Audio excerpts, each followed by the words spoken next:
You're Paul. I'm the new Sprintern.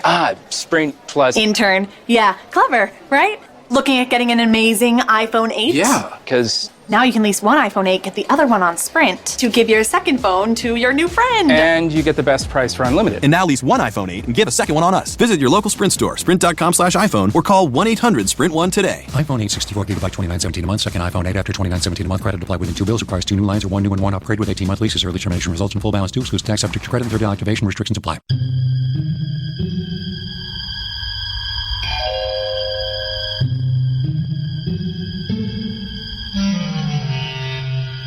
Archangels, ghosts, and Bigfoot. Oh my. It's just another night for Supernatural Girlz. Real stories, real answers to life's biggest supernatural mysteries. And now for another exciting interview with paranormal experts from this world and others.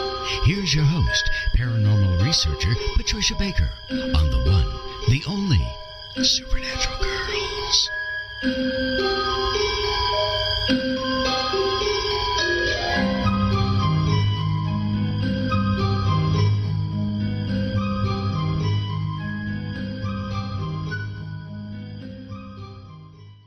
Welcome, everyone, to a very exciting show tonight on Supernatural Girlz Radio. I'm your host, Patricia Baker. I am here with my co-host, all the way from Tucson, Patricia Kirkman, famous numerologist. PK, how you doing tonight? I'm doing fabulous. I just love it when you say I'm a famous numerologist. I'm going to run around with a sign so everybody else will know it too. It's right. Fun. Well, we know all about how famous you are and how great you are. So it's fun. We've been talking and laughing for the last hour with our guests. Have we got a great show for everybody tonight? My gosh, our two favorite people in the whole wide world, Betty, Luca. Well, her middle name, Andreasson, you know that one. Betty Andreasson Luca and her husband, Bob Luca. We love these people. They are amazing. And they're with us tonight for the entire show. And they're talking about their new book. It is called A Lifting of the Veil. And let us tell you, it's a great book. This is a page turner. Isn't it a page turner? You cannot put it down. You can't put it down. And I'm one of these, I read in bits and pieces. I had to go through most of it before I could even put it down. So that says a lot for me. It's tremendous. It's so personal, and it's so touching. And I know we both really felt that we were inside their world, Betty and Bob's world, and they wrote a beautiful story. Now, and it's fraught with their own personal challenges, their own personal hardships, and we're going to get into all of what happened. But mixed in with all of it are their paranormal experiences, the experiences with the beings, which each of them have had. Each of them have had their own abductions, their own experiences, one together that is written about in the book. And it's fascinating. Then we're going to talk about, a little bit later on, the government nonsense, right? How the government has harassed these people beyond belief. We're going to be talking about all of that tonight. So get ready in the chat room, everybody, with your questions. It's irnchat.com, irnchat.com. We will ask your questions for you on your behalf. If you have any questions for Betty and Bob, just write them in the chat room. That's irnchat.com. So, PK, numerologically, what are we up to? What's going on? Well, firstly, we have to remember we're still in a retrograde, and that is going to be true until the 5th of September. Do remember, even though it ends the 5th of September, there's that bit of a shadow period afterwards. So unless you're born in a retrograde, that's the only time we're lucky during these phases. Unless you're born in that lucky part of the retrograde, don't go purchasing things, don't repair things. Just get them fixed once it's over with. Did you hear me, Bob? Because it's not a time, it's a time for taking a look into things, but don't feel it's in concrete yet, because it isn't. You're going to change your mind. And especially for those that are Virgos, they're ruled by Mercury. So Mercury's got a lot to do with a little shake, rattle, and roll going on here. Also, those that have a life path, that is their month, day, and year of birth, added together, reduced to a single number being a 5, those people are doing great. because there's luck that it's all about a high impact, major changes, getting things moving. So for those people, the retrograde's fine. If you're born in a retrograde, you have a luck factor, which is great, but you're only on top of an aces when you're in a retrograde. We have it the flip side. So we get those 3 months, give or take, with the retrograde. The rest of the time is balanced for us. For you that are born in a retrograde, it's just the reverse. Okay. How about that? That's wow. interesting. Yeah, so the rest of us will be beating our heads against the wall until September 5th and a little bit beyond. I think you got it. Yes. All right. Definitely. Okay, so we know Very that now. Important that if you're looking into things, know that you can look, research, but do not do until after the retrograde is over with. You don't want to do it again. All righty that's then. my part of that good news. Yeah, so we're going to sit tight through this retrograde. That is what we are going to do. Sit tight. Okay.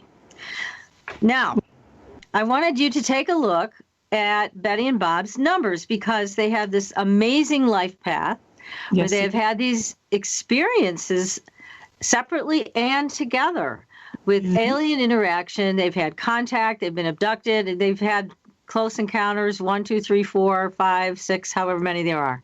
So they've had them all. So what's going on with their numbers that would lead to that?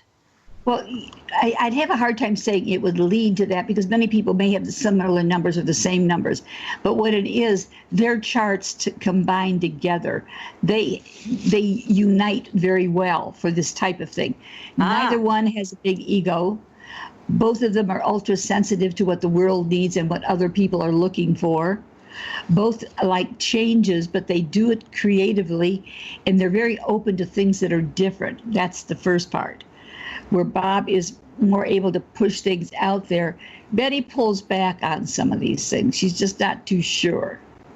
But both of them are very sensitive to the world at large. And I think that has a lot to do with not only the situations they're in, but how it's kind of like when you go like this, it has to fit just right.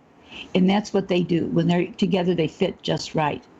So that energy is harmonious and somehow it's also attractive to these ETs. So their ego, their sensitivity, their ability to deal with change, their feeling about the spiritual side and looking into things that are better for others and how to balance the world, they're both identical. Totally different names, totally different birthdays, yet those parts of their chart are identical. How fascinating. Well, if you want a reading from Miss Patricia Kirkman, you can get one, and you can find her at patriciakirkman.com. She'll do a personal reading for you, tell you what to expect, what's coming up in the next year, where your pitfalls are, where your strengths are. So, patriciakirkman.com. I highly recommend it. Now, you are so welcome. Very interesting stories we posted this week on Facebook. Yes. We had the nasty fairies that were little kidnapping people. Yes. Yeah, I couldn't believe that one. We've heard this before. I know some of them are not that nice. And so you got to go read these stories. They're just amazing. I mean, they're taking babies, they're taking adults. Take a look at this story. It's on our Facebook page, Supernatural Girlz on Facebook. The other story, though, is more pertinent to tonight. And that one was a question for a headline. Are UFO abductees being secretly watched? Yes, I think we know the answer to that. They most certainly are. But here's a story that they wrote about this woman, Brenda, who was on her way home, and she was kidnapped by what she believes was the military. And she was taken to a facility that was abandoned. They took all these vials of blood from her, interrogated her, and finally set her free back to her car. But she had been drugged. She had been, again, had blood taken from her, and they demanded answers to all these questions about her own alien abduction. Right. So is the government doing that? Yeah, I think they are. And we're going to talk to Betty and Bob about that because they've had their own experiences through many, many years. And we're going to get to the bottom of this one way or another. So But that was an interesting story. And again, she was sure she was taken to this abandoned facility. She said it just seemed like an easy place, that she said, for them to take her, which is horrible. Isn't that horrible? It's scary to think that things like that are actually existing. We try to play it down, or we act like the person telling the story is a little off base, but there are too many things validating what we're seeing and hearing over the years that they can't shake their head and say it doesn't exist anymore. I know, you just can't. And anybody with a brain has to know that these things are happening. The abductions between aliens and humans are happening. And also that the military or shadow government, whoever the heck they are getting involved in violating our human rights. That's what they're doing. Because to drug us, to take blood from us, to interrogate us in a secret facility, none of that should be allowed. This is not a third world country where these things should be going on. This is the United States of America. It shouldn't be happening here. But like you said, PK, it does. So we're going to find out all the details here because, again, we have with us tonight these incredible guests. And I just want to read something to you that I found really touching. It is in... Let's see, where are we? It's in the foreword of the book. And this is what this gentleman wrote about Betty and Bob. And he's saying, most of us are down here in the muck, struggling with it. Again, I'm taking this a little out of context. That's why Betty is such an inspiration to me. When I was at the depths of my depression, one of the things I did was read Betty's interviews and listen to her tapes, just to hear the sound of her voice when she was talking. I would look at the drawing she sent me. Betty's experiences are the thing you grab onto when you are sinking. What a beautiful statement to make. I mean, it's just lovely. And again, I've found this to be true. Betty and Bob are an inspiration to so many people that have gone through these experiences and don't know where to turn. And certainly their faith has gotten them through some of the toughest times. But we're going to talk to them. We're going to bring them on the show right now. So Betty and Bob, welcome to Supernatural Girls. Thank you. Thank you both for having us. Yes. Oh, glad to have you in front of us tonight. Our audience, I know, is chomping at the bit. Yes. We are so honored that you're on our show first. Thank you so much for giving us the opportunity to interview you about your great new book, A Lifting of the Veil, which is available on Amazon.com, along with The Andreasson Affair, which has been reprinted. So you can buy both of them on Amazon now. And I suggest you buy both because they're both excellent. Excellent books. So what was it that made you want to write this book? This is a little bit different. This is in your own words, and it's very personal. Well, we're not writers, but I mean, things were happening and everything, and we wanted to get that information out to everyone. And it helped us by bringing it out. Yeah, and it was more a chance to let people know how the phenomena and the government both affected us personally as a family, something that was not in the other books. Yes, exactly. You know, there were a lot of personal details that you were kind enough to share with us. And as we were talking before the show, all the different moves you had to make, you moved from one state to another, you know, raising your 7 children, the horrible car crash, the death of your 2 sons, all of these things. And somehow you've come through it all. And I know Bob was with you for now. How many years have you been married? Long time. 39 years yesterday. 39 years. Congratulations. Wow, congratulations. Just celebrated that anniversary. It's wonderful. And you two are a wonderful, supportive couple. You're great for each other. And again, you both had these abduction experiences, the alien contact, but you've had a lot of paranormal things go on that you wrote about in the book, also things that weren't in the other books. So do you want to share a few pieces of that with our audience? You're going to have to buy the book, you guys, if you want to read all about it in great detail, because these stories are incredible. But there was one where the 2 of you were taken together. That was in 1978 when we lived in Connecticut. And we were getting ready for bed. She was in the bathroom off the master bedroom, and I was sitting on the bed taking my socks off, and there was a whirring noise, a cyclic whirring noise over the house.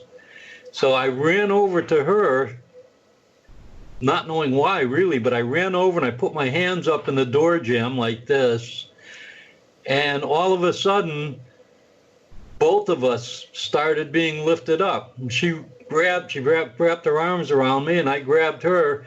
We were pulled up together, and as we were being pulled up, color actually drained from us.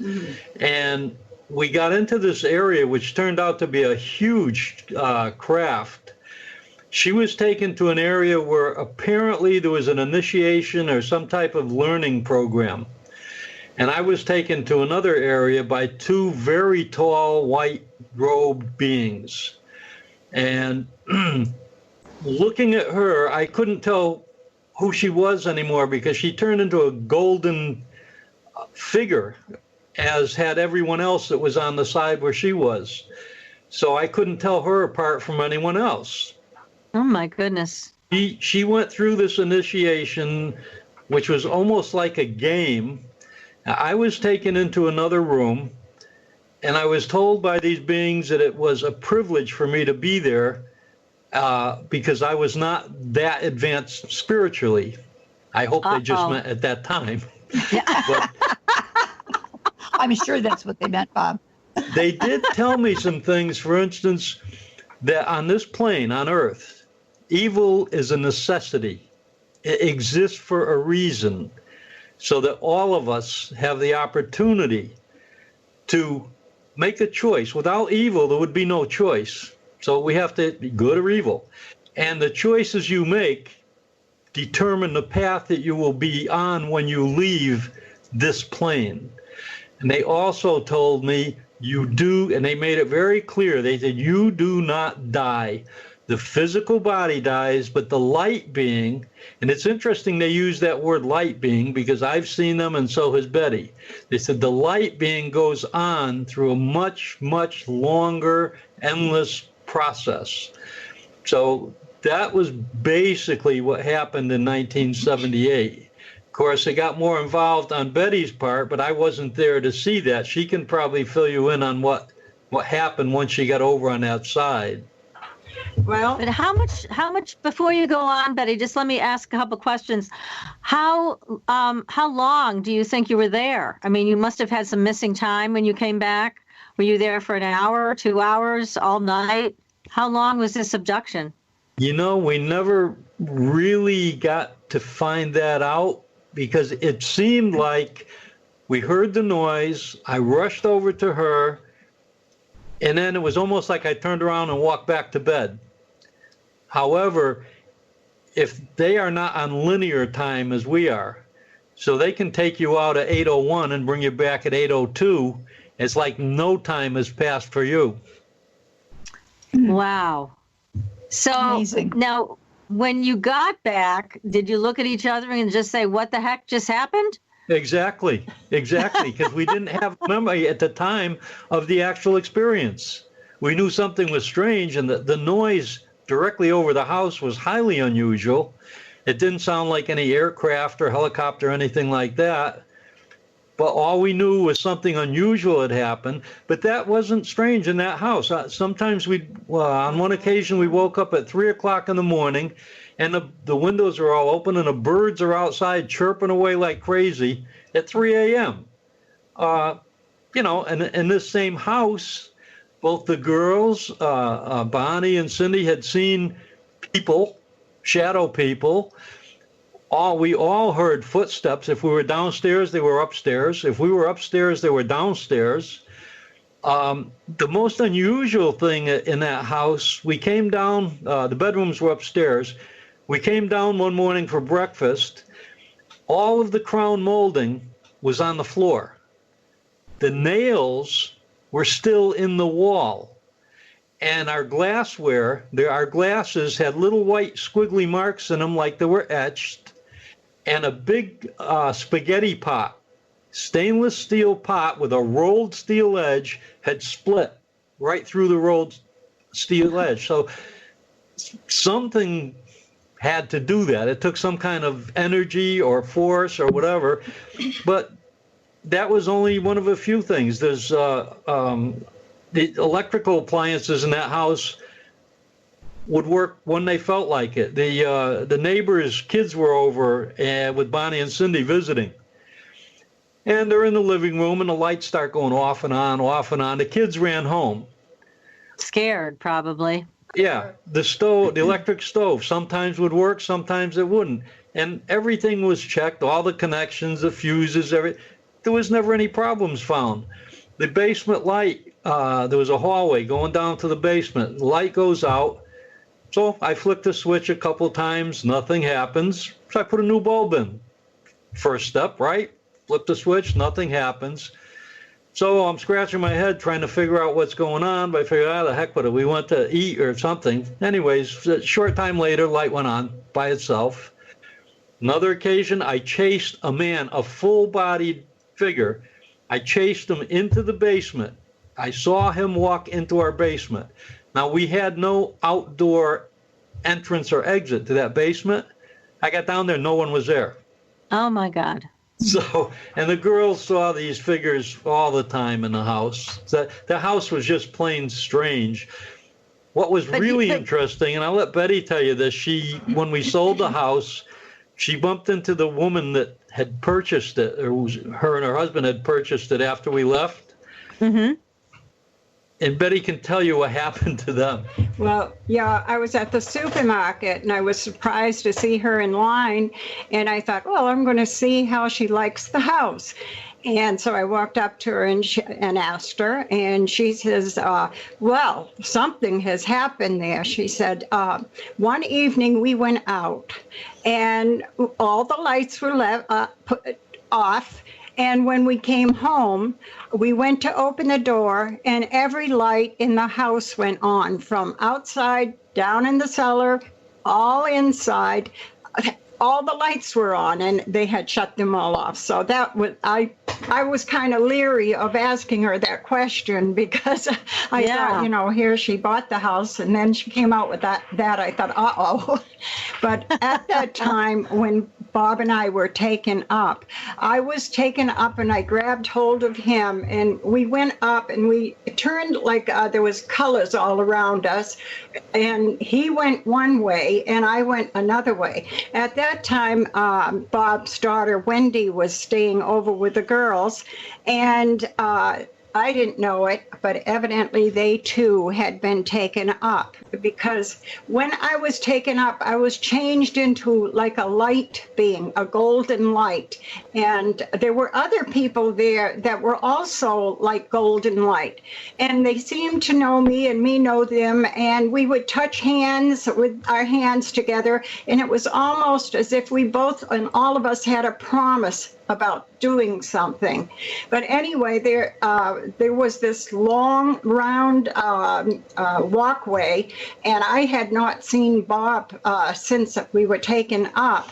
And I happened to look over across the walkway, because I was looking at 3 tables on the lower part of this room, and there were blankets over 3 girls. And I'm wondering what is going on. And at that time, I was starting to change. I was changed into a golden person. And I looked over further, and I could see Bob along with 2 very tall beings with white hair and in white robes. And they were escorting him someplace else. I tried to yell to him, but no voice that he would know. And I'm waving my hands and everything, but he did not recognize me, because I was just a light being. After that, they took him, and I was all upset looking down, because I knew it was the 3 girls they had down in that room and were examining them. These other golden light beings came over to me, almost as if they knew what I was going through because of the girls. I was so upset. And as soon as let me just ask you. Betty, let me just ask you a question. You say the 3 girls. Do you mean your daughters or just 3 girls? No, they were 3 girls. my 2 daughters and Bob's daughter. She was staying overnight with my 2 daughters. So they were the ones you were looking at, and that's why you were so upset. I was upset over that, right. yes. Yeah. And the beings came over to me, the light beings, and they held their hand on me, almost like a mother, and they were petting me, and it took away that fear and my thought about what was going on. And we continued around this edgeway into another room. And in this room, it was like a banister, and it had these silver plates on it with lights. And what happened was the light beings started to lay back on these, the rest of the banister. And so I thought I may as well do it too. And I did that. When I did, all of a sudden we tumbled backwards into a ball, and there was a ribbon of light that went down from this area into a very lower area, and we just rolled down that ribbon of light, and we became that color briefly. We stood there, and then we sat in a very strange motion. Our legs were fit in a very odd situation briefly. And then someone came, another one of the beings came, and they had all these tools, different shaped objects, and they were passing each one of us the objects. Then we were brought into another room, and one of the people, the beings that were there, they were given a rod with 2 points on it. And we didn't know what they were until the game started in the other room. It was sort of a game we were playing where we had to throw the objects, and then you had to grab one of them. And it sounds so like almost like a. Before you go on, because I don't want you to give away all the information. Mm-hmm. I want people to buy your book to get every detail. But this is a fascinating abduction experience, and that you have such a clear memory of all of these things that they did. So now let me ask you, when you all came back and you realized the girls had been taken too, did the girls have any memory of it? No, I don't think they did. Okay. They were, because they never said anything to me. Mm-hmm. And at that particular time, I had not recall of the girls being there until I was on that walkway and saw the 3 of them Wendy down had below. a dream about UFOs She that did. night. Oh, Bob is saying Wendy, his daughter, had a dream that night of what had happened. Okay, so she did have a little bit of a bleed through in her dreaming world about this. It's an incredible experience that you both have had, and you shared this together, although you were in 2 different parts of this spacecraft or whatever it was. But it's really, now again, we're going to take a break in a couple of minutes, and we've got some questions for you coming up in the chat room, so we'll get to all of it. But your thought is that they weren't trying to do anybody any harm, right? No, definitely. No, Okay. it was a learning lesson for us. Mm-hmm. So both of you were on a learning curve. Over with the tall white beings Yes. with white hair. And it's I was with the fascinating golden that- people. And we had Right. that game, and then we came out of a door, and we came back in our own form. And I was it's so taken back down. interesting that you saw the beings that Bob saw, and that you saw yourself as a being of light, and Bob saw you as a being of light. So there's quite a lot of corroboration here of this experience. Right. It's really fascinating. PK, what do you make of this? I'm listening and I'm thinking to myself, do you remember the house number of the place that you were living then? Recall, honey? 99 Draper Avenue. 99? Isn't Yeah. that strange? 9 is universal and it's for the world at large. And it deals with this high spirituality of things. My, Very how interesting. wonderful. Wow. Different Yeah, places that see, you've been there when it things is. have happened. Let's take a look at the house numbers and see Yeah. how they connect with your personal years as well. See what was drawing what forward. Well, Yes, that was really, really unusual. I mean, everything was different, you know, and it just kept moving.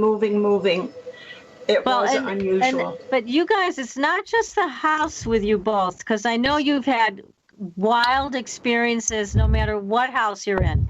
Maybe one house is more than the other, but in every house, I would put money on the fact that you've had paranormal experiences throughout, which is incredible. I think is a testament to your experiences in the past with the ETs. It changes your energy. But we're going to have to take a very short break. And so everybody stay tuned. Please write your questions in the chat room, and that is irnchat.com. That's irnchat.com. We will ask your questions on your behalf. And also go to our Facebook page. It's Supernatural Girls on Facebook, and take a look at those stories we've been posting all week. They are so interesting. Don't miss out on that. Sign up for our newsletter, The Fringe Files, which you can find on supernaturalgirls.com. That is our website. Again, supernaturalgirls.com. So stay tuned, everybody. You're listening to Supernatural Girls Radio. We'll be right back. Welcome back, everyone, to Supernatural Girls Radio. I'm your host, Patricia Baker, here with my co-host from Tucson, PK, and our incredible guests tonight, best buddies with us. We love these people, Betty, Andreasson, Luca, and Bob Luca. They are the authors of a great new book, and it's right here. It is called, let me see if I can get it right in the camera. Of the Veil. Lifting of the Veil. Yes, there it is. This is a book not to be missed. It is very personal. It is very touching, and it's very informational. It's got everything in it you want to know about these experiences, including the government and what they've been up to and how they harass people relentlessly that have been involved in this phenomenon. But right now, we've got a couple questions from the chat room we're going to turn to. Now, this one is from Klaatu, who is saying, "Good day, Betty and Bob. Do you remember if your sense of smell, touch, taste, sound, etc. in this place seemed familiar, or could you detect something was out of place?" And this he was talking about with your abduction experience when you were both taken together. Do you remember anything that felt familiar? Not really. Did you?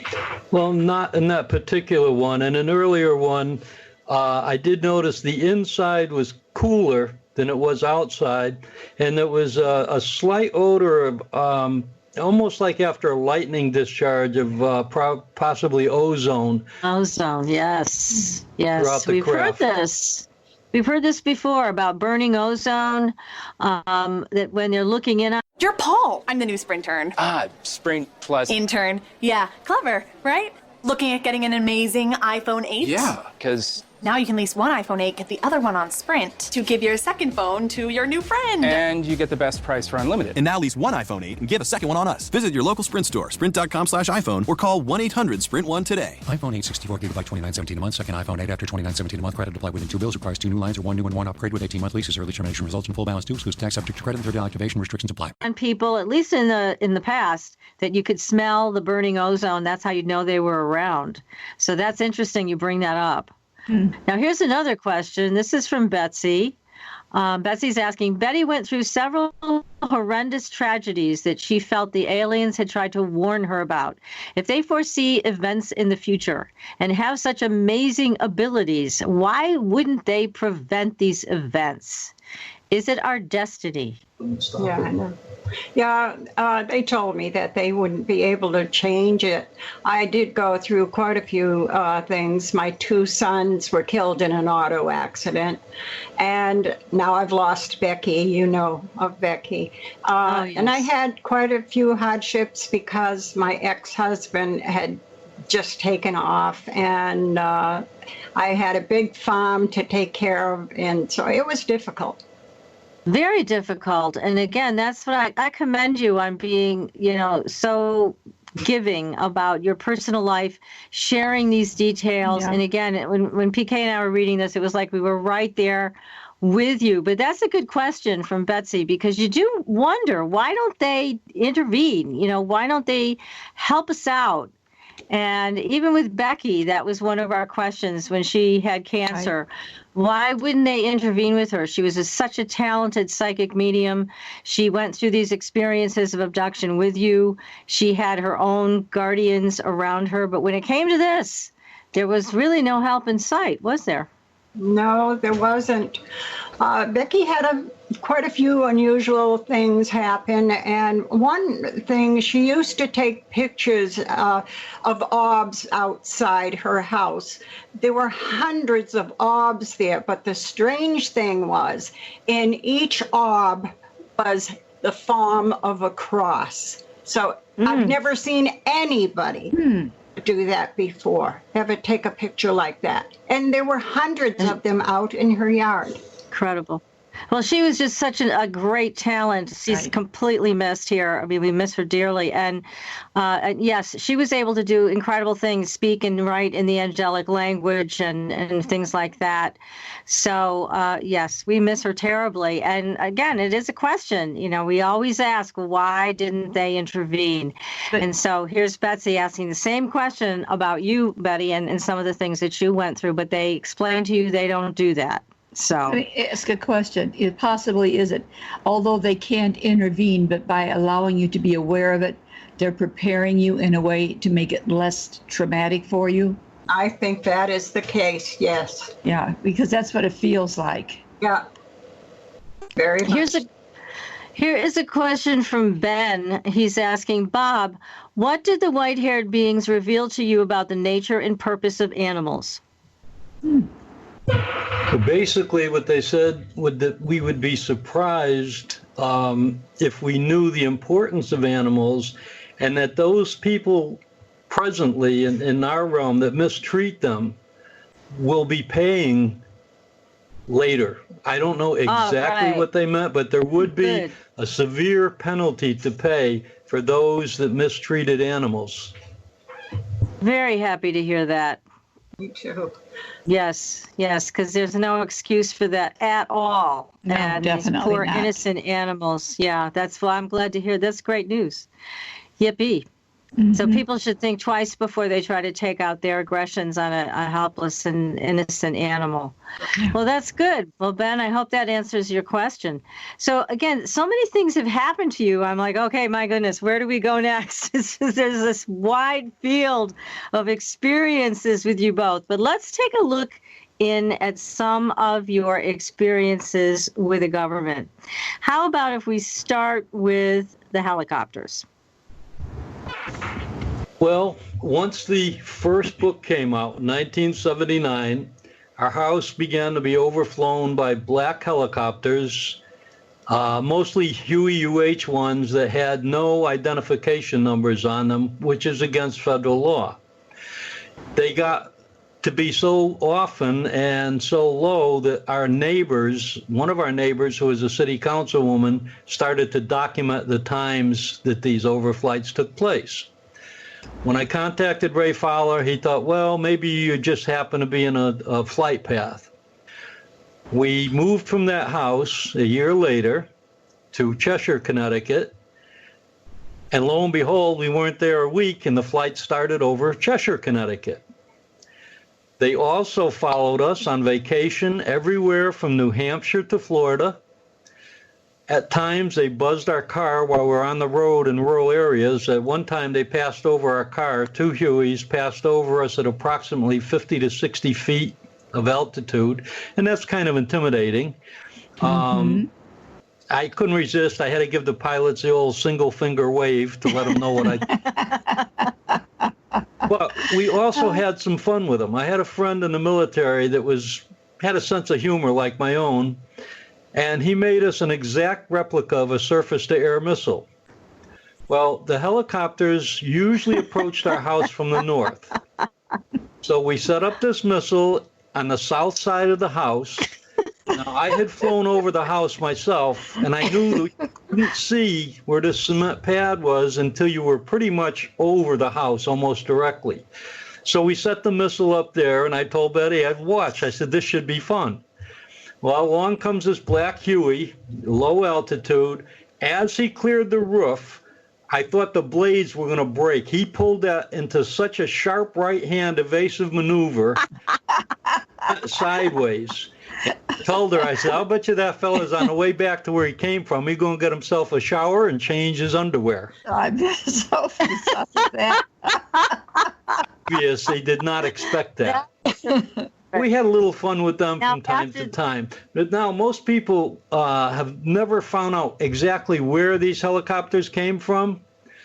There's a very elite Army unit called the Night Stalkers. And they are based out of Fort Campbell, Kentucky. There's approximately 300 helicopters at that base. It's one of the biggest ones, it's the biggest one in the country. The interesting thing is, for people that are familiar with the Betty Cash, Vicki Landrum case, where they were severely got radiation burns as this UFO hovered over their car, 23 Chinook helicopters showed up and escorted that thing away.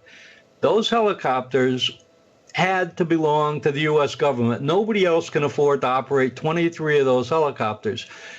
But the part that really irritates me, the government denied any involvement. Those women and the grandson suffered severe radiation burns, skin blistering, hair falling out. The government would never admit to involvement. They never paid a penny for their medical care. And this all started back in Roswell. Want to believe that or not? Okay. See, this is a huge problem. Now that craft was one of ours, and something was malfunctioning, and these people got caught up in its wake, and they were harmed for sure. Yet we have all of this denial going on, and these poor people never get any medical support, any help. Now, I think one of them even passed away from the experience, didn't they? One of them did. Yes? I believe so. Yeah, both women. It was a boy. But anyways, it's a terrible situation because not only do abductees, and we've talked about this a lot, get a lot of guff from everybody else who doesn't understand the phenomenon, but they also get harassed by the government. So you guys get it from all sides. You don't get any kind of a break with this. Well, if we go back to Roswell, after Roswell happened, policies were set in place. The policies were ranged from denial, ridicule, and intimidation. Because of those policies, everyone in the future that reported something serious, and I'll start with Betty and Barney Hill, my wife and I, Herbert Shermer, police officer, he lost his job, lost his home, lost his wife. Lonnie Zamora, state trooper, had a highly credible sighting of a UFO on the ground. He was so harassed, he gave up his job as a state trooper and was managing a gasoline station. And right up to today, with Larry Warren, who reported the incident at Bentwaters, he is still being attacked to this day because of policies that the government put in effect. And, you know, my view is, hey, it's because these policies have ruined people's lives. Honest people that are reporting what they've seen. I think the government ought to be held accountable. I agree. Of course, I think it's time. It's going to happen. And one word about Roswell, too, that I'd like to get in, because people have been so misled. They think that the balloon, supposed Project Mogul that crashed at Roswell, was an isolated incident. It was not. The government contracted New York University not only to set up those balloon trains, but to figure the best way to control them and track them. And by control, I mean they wanted balloons that would stay between 30 and 40,000 feet. They had sonars of ours attached to listen for the Soviets setting off nuclear devices. That was the whole purpose of them. Well, in the first place, there was 110 of those balloons launched, and they're not still up there. So obviously they all came down. Right. When the one crashed at Roswell, supposedly crashed at Roswell, they said that Major Jesse Marcel couldn't identify neoprene balloons, plastic. The sonar buoy had an aluminum frame, an assortment of vacuum tubes, wires, The radar reflector was made of tin foil. Now, anybody in the military, especially that had a cigarette or a Hershey bar, knew what tin foil was. And yet they claim Major Marcel couldn't tell this. Yeah. Okay, that's not bad enough. What I did find out, and is documented, every one of those things had a return to tag on them. The Army didn't want to be involved when they came down, so they had return tags that said return to New York University. Now, is our military that stupid they couldn't read that at the time? I don't think so. Yeah, they couldn't read a tag. Yeah, exactly. No, that's a very good point, Bob. It's an excellent point. Yeah. It's beyond insane that they get away with this. It is beyond insane that they get away with it. Now, here's a question again. It says, many abductees have the unusual Rh negative blood type. Does Betty, Bob, or any of their family have this blood type? My dad did. You guys are I think my sister your Violet. dad. Betty's sister Violet. Yeah, I think twins were born. My sister Violet and a boy, and the boy was born still a baby. So still born. It was because of that. So yes, that's the answer. Now, here's the rest of the, the question. Are there hybrids coming into our world now? Because you talk about eggs being taken, fetuses being taken. Are the hybrids coming into our world? That's what they want to know. Well, I can't speak on that personally because I don't like to speak on anything that I haven't experienced or researched. It appears that's the case, but there's no way I could tell anyone for sure that that's it. Sometimes I think I'm a hybrid. I do because of a few facts. My mother had, when she was younger, it might have been a dream, but she said there were these small people on her bed walking in a circle saying different things, and she thought they were swearing at her. Now, it could have been a dream. Mm-hmm. The only thing is, after that happened in Ashburnham, the investigators wanted to know if they could speak with my father, because, of course, he was the first to see them coming down the hill.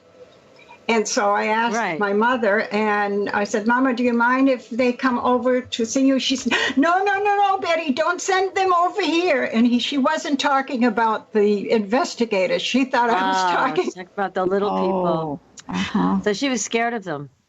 Yeah, she was quite afraid because she was in the living room when they came in as well. They put my mother and the children in a state of suspended animation. This might which is be another coincidence. Go ahead. But my mother also had an experience where she remembered the inside of a craft, but she would never undergo hypnosis. She was afraid of it until the day she died. She would never talk about it or never undergo hypnosis, even though we tried to get her to go several times. Oh, what a coincidence, shame. maybe. Well, they say that this is, but I think this is intergenerational. We've had enough guests on the show that have David Jacobs who've talked about this, and they say it just goes from one generation to the next. So certainly it would make sense. It's in both of your families. Yeah. Here's another question for you. I don't know what this one is about, but here's another question. It's what do you think is going on in Marfa, Texas? I don't know. You guys ever hear of something going on in Marfa, Texas? Yeah, they talking about the Marfa lights? I assume that's what they're talking about. Oh, that's what it is. You're right. Yeah, they said that scientists tried to explain them away as reflections of car headlights miles away and all, but the Indians had been reporting those for hundreds of years, and there were no car headlights at that time. It's some type of either natural phenomena or something that we just don't understand scientifically. Okay, thank you for that. Now, here's a question for Betty. Betty, most of your experiences seem to involve the topic of spiritual growth. Will you please give us some idea of what exactly spiritual growth means to you? Well, in 1967, when I had that experience, the one in the light had spoken to me. I feel that God is involved in all of this. We don't know why, and why it's happening the way it is, but I do feel that he is very much involved in all of this going on. So we shouldn't fear. Okay, so that's important, because I know a lot of people do get afraid of this experience, and some people have not had good experiences. You've had a pretty unusual experience, both of you, this way, where you weren't tortured. So that's good. But you did have some startling things happen, and that's all in the book, about your eye being taken out and then putting some kind of device in to your brain, so that it wasn't all a walk in the park for you either, but you were able to somehow work with all of this information and still feel like things are being done for good. Right. Well, and this was not an evil thing. In 1967, when I stood before the light, I heard the voice say to me, "I have chosen you to show the world." Now, 50 years have gone by, 50 years. And I was saying to Bob, what am I supposed to show? He says, you've already fulfilled it. He says, you're telling people what has happened to you. You've fulfilled that already. So I felt a lot better after he said that. Yes, and it's true. And you've come through so many of your own hardships, and we all have them in our lives. But again, you're a shining example, both of you, to everybody who goes through hard times, and know that you can come out the other side of it. Now, here's another comment. The government continues to be in denial. And if Betty and Bob didn't experience alien beings, why bother harassing them and others? Obviously, their story is true. Supposedly, there are 65 alien types visiting Earth, some benevolent and some malevolent. What do you think about their agenda for our world? I think the most honest answer is that none of the investigators out there really have a clue, because the fact there are so many, each one probably with their own agenda, and that makes it very difficult to sort out just which group is doing what. As far as are they here, a lot of people may not listen to people like Betty and I or others that have had experiences. But you have to remember, you have people like Werner von Braun, who got us to the moon, admitting that there's aliens. You have Ben Rich, who was the head of Lockheed Skunk Works, who said not only do we have alien technology, but we have the means to fly among the stars now. You have astronauts that have come forth with their stories. Absolutely, they're here. Do we know exactly why? I don't think anyone knows the whole story as yet. Yeah, we'd like to know, though. And then we had, in 60 Minutes interview, Robert Bigelow came out, the billionaire who works with NASA, and said they're here. And the interviewer said, where are they? And he said, they're right under our noses. What an interesting response, right? Very true. So, yes, they're right under our noses. So, the hybrids, according to David Jacobs, are here.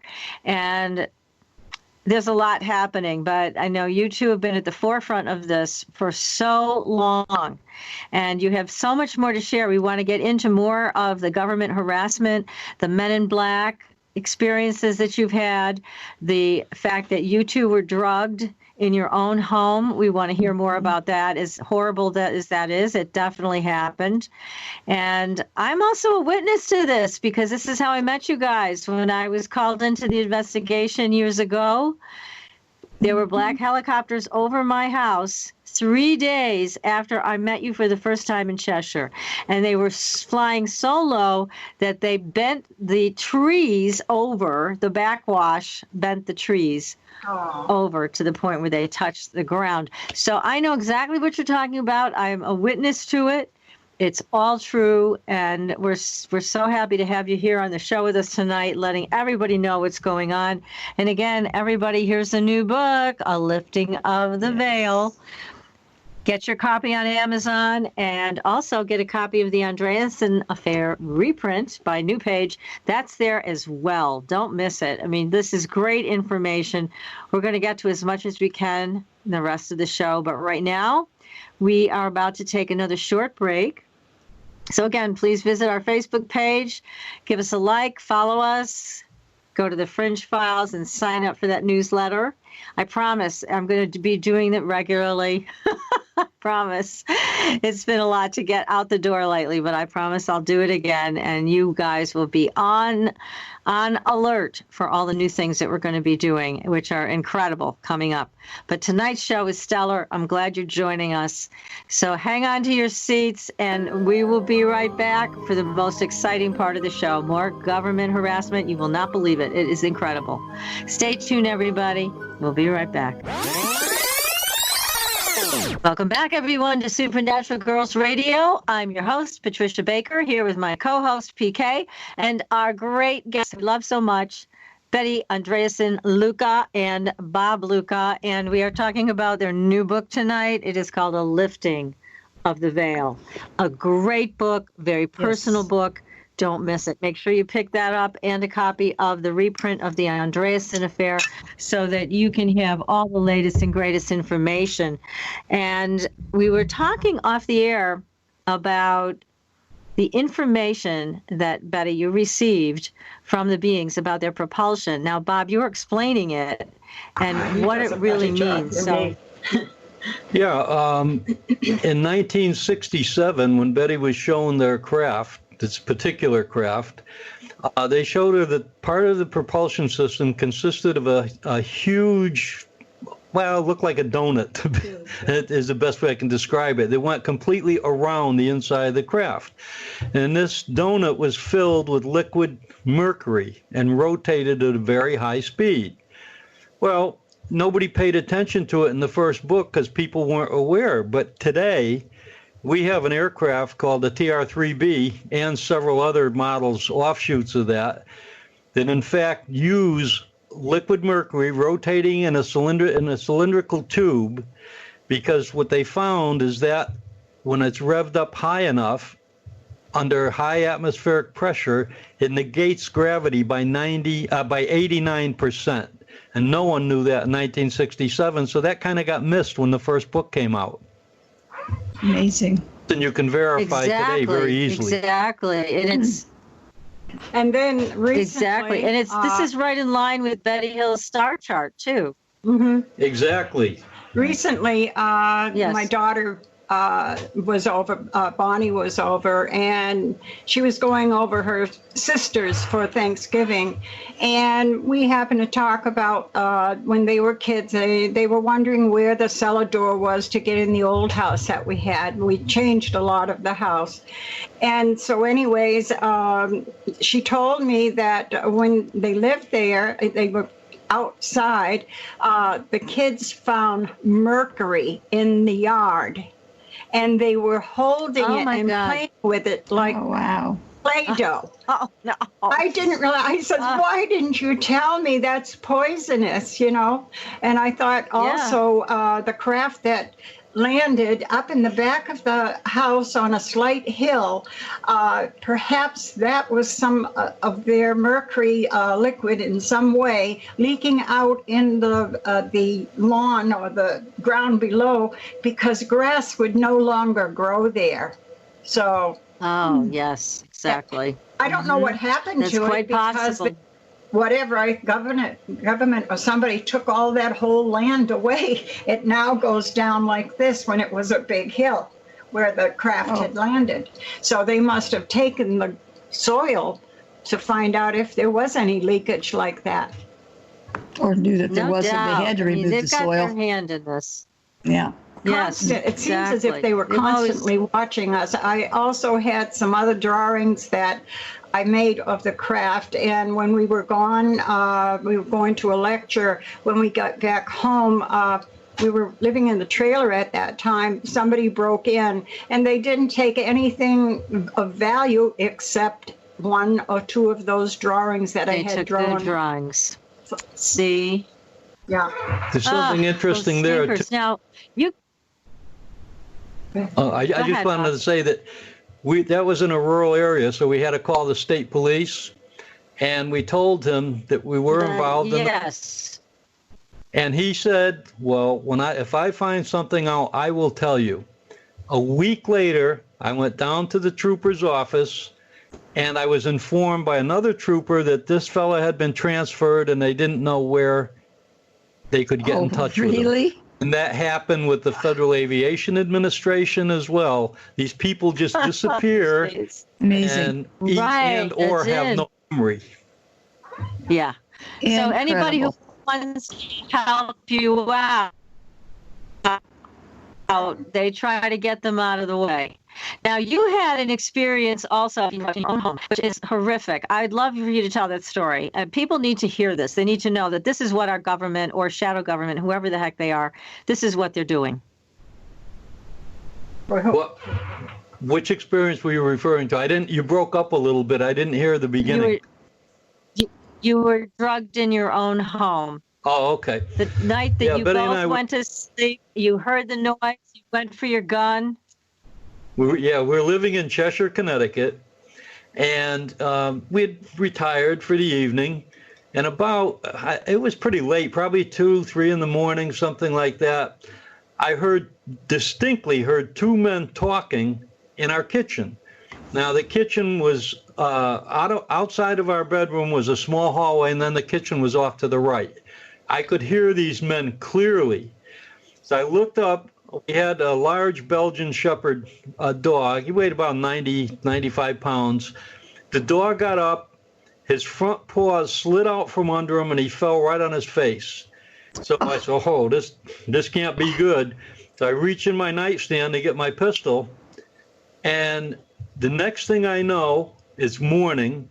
I have a terrible headache, and Betty got up, and she had a terrible headache as well. I said, wow, that's like a hangover, but without having anything to drink. So we went to our respective jobs. At the end of the day, she came home, I came home, and she said, my left arm has been hurting me all day. And I said, that's funny. I said, my right arm has been really paining me all day today, too. Because she's right-handed, I'm left-handed.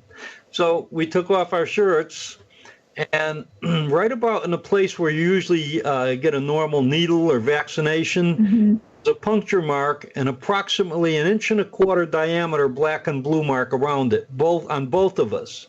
Well, later on, I had a chance to talk to our family doctor, and I asked him, I said, should we have gone to the hospital, or, could that have shown what was injected into us? And he said, no, by that time, it just would have, it wouldn't have shown up on any test. And why we were left in a bad way here, we thought, well, we could call the police, but then again, are the police going to believe you? Somebody came in a house and put you out with a drug. They knowing that we're in the UFO phenomenon, they probably would have thought we're nuts. So we just had to let it go. But I just wish I was awake a little bit longer, because government agency, government agent or not, being in our house like that, I would have shot the person. Yeah, I mean, it's unbelievable that they would attempt to do this, that they did it, and they get away with it. I mean, it's to me, this is unconscionable. It really is. It's a horrible thing. And then at the same time, they're speaking out of both sides of their mouth, because on the one hand, they're saying there's no such thing as UFOs. On the other side, they're following you. They're shadowing you like crazy. You're Paul. I'm the new Sprintern. Sprint plus... Intern. Yeah, clever, right? Looking at getting an amazing iPhone 8? Yeah, because... Now you can lease one iPhone 8, get the other one on Sprint to give your second phone to your new friend. And you get the best price for unlimited. And now lease one iPhone 8 and get a second one on us. Visit your local Sprint store, sprint.com/iPhone, or call 1-800-SPRINT1 today. iPhone 8, 64 gigabyte, $29.17 a month. Second iPhone 8 after $29.17 a month. Credit applied within 2 bills. Requires 2 new lines or 1 new and 1 upgrade with 18-month leases. Early termination results in full balance due. Excludes tax subject to credit and third activation restrictions apply. And the reason I think they're following you guys is because Betty has been able to draw details. Yeah. She's been able to remember details. And so that fine artist eye that you have, Betty, and all the drawings and paintings you've done, I'm sure that drives them crazy, because you have all this information. One of the things that they will see in the book, and I'm not going to give away anything here, but there is proof that the FBI was keeping a file on us, even though neither of us has any criminal record. And then the Department of Defense hacked into our home computer twice in 48 hours. And if people see the book, they're going to be very surprised at what agency within the Department of Defense hacked into our computer, because you do not see that every day. You don't, and you're the only people that we know that have actually been able to catch them in the act. You've been able to do that. So again, here's the book, everybody, A Lifting of the Veil. If you want to see the proof, it's in this book. You will see the documentation that Betty and Bob have, and it is quite compelling. Now, you see, I'll tell you another thing that bothers the heck out of me with all of these things. You know, I contacted a CBS producer about this, Correct. About the hacking of your computer and that you had proof. And I went through the whole story with him. And here was his response. I wanted to throttle him. He said, oh, well, they had a UFO experience. Well, then I think it's the government's right to do this. I was like, really? Why? I don't think so. I don't think it's the government's right. These people have broken no laws, and there's nothing that says that UFO abductees should fall under some surveillance and be drugged in their own home and have helicopters intimidating them on the roadways and wherever they are in the United States. That's crap. And so he ended up not doing the story on CBS News about this. But I was like, well, I'm glad he didn't, because what kind of story would he produce? That abductees should be under surveillance? But this is the mentality. I think some people don't get it. Right. You know, they don't understand that this is against the law. This is invasive. This goes beyond NSA listening to our phone conversations. This is so much worse than that. This is why your show and others like it are so important, because people can be informed. And I'll tell you, I did contact CBS, ABC, NBC, MSNBC, the Huffington Post, newspapers, because the FBI had time to look into the Houston Astros hacking into the computer of the St. Louis Cardinals. Mm-hmm. And that was a story. Right. That was a nationwide story on the news. It was huge. Yes, that's right. When the Department of Defense but they hacks can't into be bothered with this. Of law-abiding citizens, nobody wants to know. Didn't even get one reply. It's unconscionable. Like I said, I'm appalled, and I'm still looking for a reporter in one of the news outlets to handle this. But this is why nobody trusts the mainstream media, because they won't report on things like this. And people do know that they're happening, and we're sick of it not being reported. This needs to be reported. This should be on 60 Minutes. This should be on Fox News. This should be everywhere. So people know that this is what our government's been doing. And God bless the two of you for coming out with this great book, and telling more of the truth. Well, so one thing I'd like to mention, as I told you, there were a few humorous moments in all this. One night, the psychiatrist that originally had examined Betty was passing through our area, and he called us at about 9 o'clock at night, and he said, I'm in the area. He said, I'd like to come visit with you. So sure, we went and met him and led him to our house. To make a long story short, he stayed till about 5:30 in the morning. During the night, there was a huge crash in the kitchen. Nobody was home. There was just Betty and I and a psychiatrist. So that was a pretty good witness.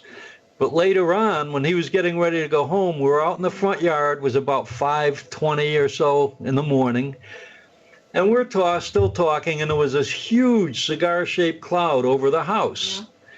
Yeah. And it wasn't moving. Even though other clouds were, this was just stationary.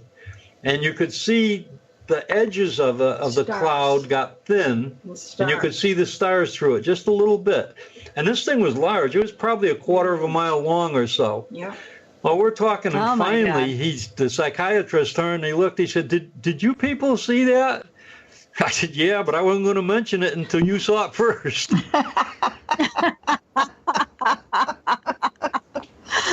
Oh, that's great. Oh, gosh. You have to keep Larry your sense of Fawcett. humor with this stuff. Otherwise, I don't know. You knew Larry Fawcett. And now you've also... Well, yeah, we miss Larry. Passed away. Yeah. Yeah. He and his wife Lois were over for dinner one day. And we're sitting, this is in the house in Cheshire. And there was a etagere with glass shelves on the side opposite Larry. And there was a little bell there, like a dinner bell. It was made out of glass. And it had, of course, a little clapper inside. Well, the bell started to ring. Larry is very scientific mind oriented. He's been trained in criminology, police investigation. He jumps up and he runs over to the shelf and looks. And problem is, there were bottles of liquor and other liquids on the shelf. They weren't disturbed at all. Yet this bell was ringing, and he had a problem with that. I bet he did. God bless Larry. He was great. Yes. Now, also, you had an experience with the Men in Black, right? You had a couple of experiences with them. On one trip to Florida, we used to drive from Connecticut, or I'd drive from Connecticut to Pompano just straight through. But this one trip, we hit road construction, accidents, and by the time we got to Lake Worth, I was just so exhausted, I couldn't hold my eyes open much longer. So we got off of 95 onto Lake Worth Road, and it was a beautiful campground there, a Lake Worth campground. So I pulled in there. I went in to get us a room.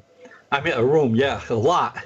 And while I was in there, two people were talking about a UFO sighting over the campground on the previous evening. Oh, my. Well, I was so tired, I didn't want to get involved in any conversation, so I just paid for our lot, went and parked the car. And in Florida, the way the lots are lined up, the roads were east and west, and the lots were north and south. So as I pulled the car in and parked it, the compass was on just about due north. Well, Betty and I were sitting there for a while. The car we had seats that folded down. It was fairly comfortable. We thought we'd get a good night's sleep, get a shower in the morning, and be on our way. Well, we're sitting there, and all of a sudden, this baseball-sized ball of light comes right through the driver's door of the car. And it's multifaceted. It looks like a disco ball. And it floated silently in one side of the car and out the other. So she saw it, I saw it. I said, it's not a hallucination. So we just thought, well, make a mental note of that. And we're off to sleep we went. Well, about midnight or so, I heard a car door close, or it sounded like a car door closing, and I looked out back, and a black or dark-colored Cadillac had parked almost at the back end of our car. So I figured, well, somebody's trying to beat the campground out of their feet, or just going to have a nap and take off. About 3 or 4 o'clock, I think it was more like 3 a.m., I needed to use the restroom, and it was probably about 20, 30 yards from where our car was. I got out of the car, locked the door because Betty was fast asleep, walked to the restroom. I'm walking back, and I noticed the Cadillac had New York license plates. I didn't get the number, but it was a familiar yellow plate with New York on the top. Right. Uh-huh. As I got to the left rear of the car, all 4 doors opened exactly at the same time. 4 men got out. They looked like they were stamped out of the same mold. They had on black suits, white shirts, thin black ties, rimmed hats, and they looked Asian, and they were extremely thin. I mean, very, very thin. And as I'm walking around the car, they're looking at me, and I'm looking at them, and I really didn't feel any fear or anything. They looked like a good wind would probably have taken off with them. As I walked by the front of the car, back toward our car, they went around the vehicle like kids playing musical chairs. They actually went around the vehicle and all got in on the opposite sides from where they started and shut all the doors exactly at the same time. It sounded like one door had shut. Wow. In the morning, what was interesting, first thing I noticed, the time on our clock, the digital clock, had gone 20 minutes ahead. I don't know how that happens to a digital clock. Our compass was no longer pointing north. It was pointing almost east.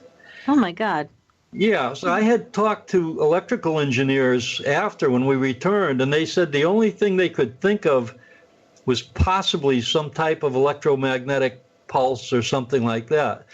But I wish we could have gotten a hold of some investigators at the time, because there was evidence right at the moment it happened, but you can't always get somebody to come down and look at it. I know. And also, that was long ago, and we didn't all have cell phones to take pictures and things like that. So we didn't have the same support to get this stuff as it happens. And you also, though, you had the FBI showed up where you worked when you took off in the middle of the night to go to Florida. Nobody knew you had gone. Mm-hmm. And the FBI shows up the next day, and they're like, where is Bob, Luca? I mean, what the heck is that about?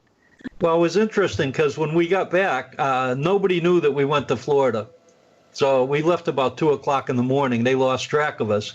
We got back. We went to the FBI building, the federal building in New Haven.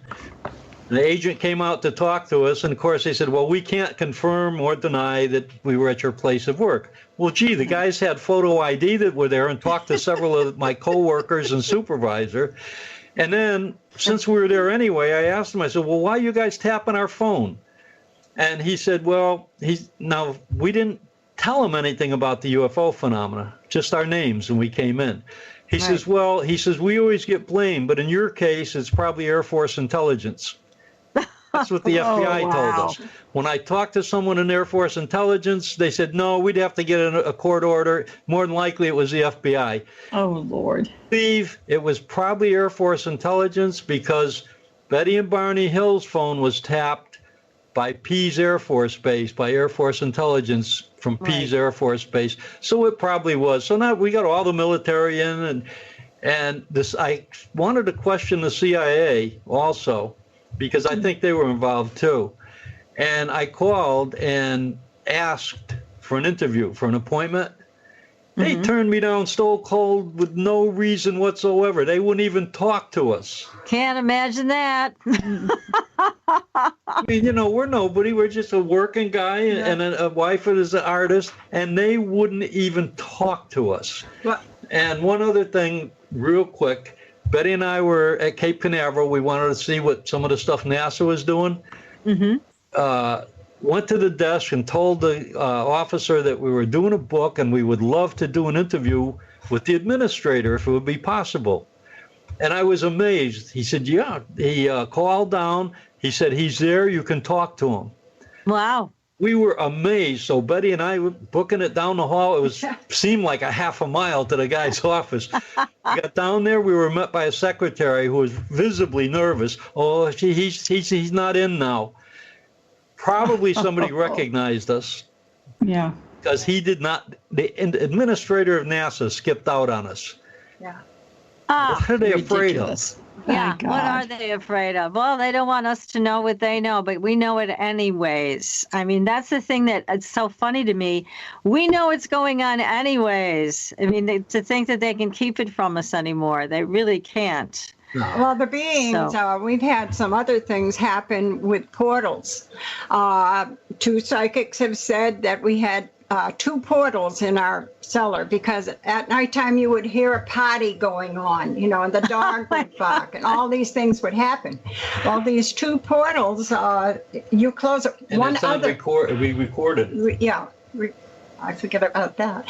But anyway, there was another time that Bob was looking at a piece of property we have in Bassett.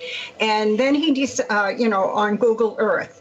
And then he decided he was going to see how our property looked. Well, when he took the Google Earth picture, here's this big, huge portal that is over our deck in the upper part of our car garage. My God. We have the picture of it.